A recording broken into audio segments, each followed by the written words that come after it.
A vision is concrete. It's real, it's tangible, you can feel it, you can smell it. And there's a big difference, right?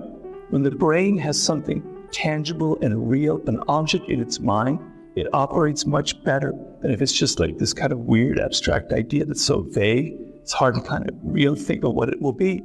So planning is beginning with that vision.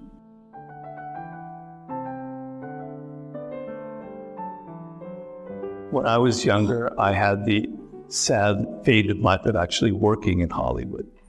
And a film set is like a battlefield. It's total chaos. People are yelling and screaming. There's all this ego, there's all this money, $10 million, $20, $50 million at stake. You know, the actors have their ego, the producers have their ego, the directors have their ego. And it's madness, right? It's insane. Everyone's yelling.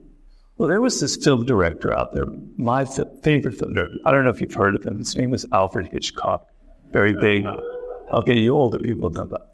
Anyway, Hitchcock was weird, right? He would sit there behind the camera and he would look completely bored. In fact, he was falling asleep.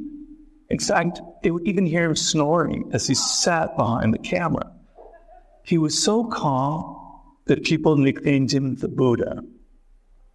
What was the source of his calmness? Well, the source of his calmness was that he had planned every single thing out before he ever got on before the camera.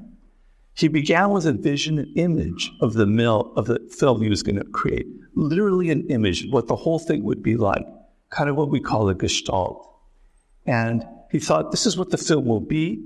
He thought, this is how the film is going to affect people. It's going to make them terrified. It's going to make them laugh, whatever it is. And with that vision very clear in his head, he worked backwards. He goes, what are the sets that I need that will have the effect? What are the costumes that I need? What are the colors that I need? How should this film be edited? What are the actors that I need? What are the problems that are going to come on? What is this whiny little egotistical actor going to come complaining about in the middle of the film, and how will I answer it?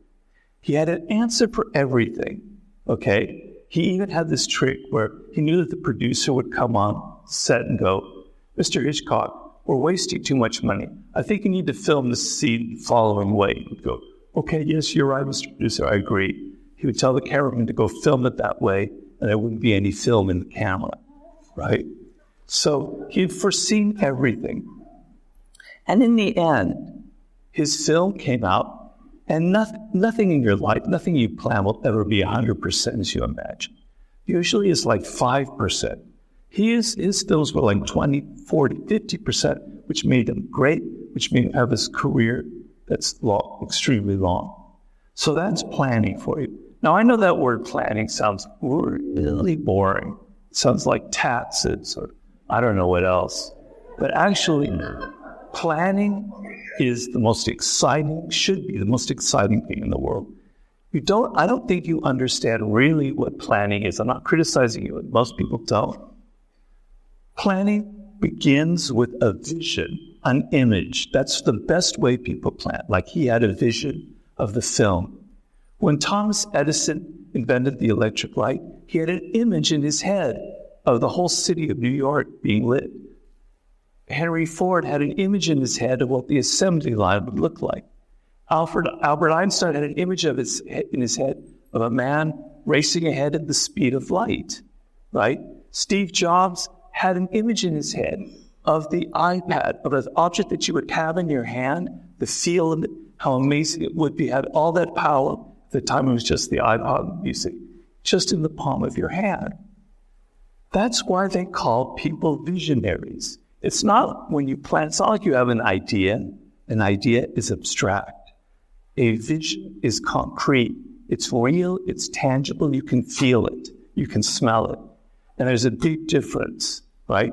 When the brain has something tangible and real, an object in its mind, it operates much better than if it's just like this kind of weird abstract idea that's so vague.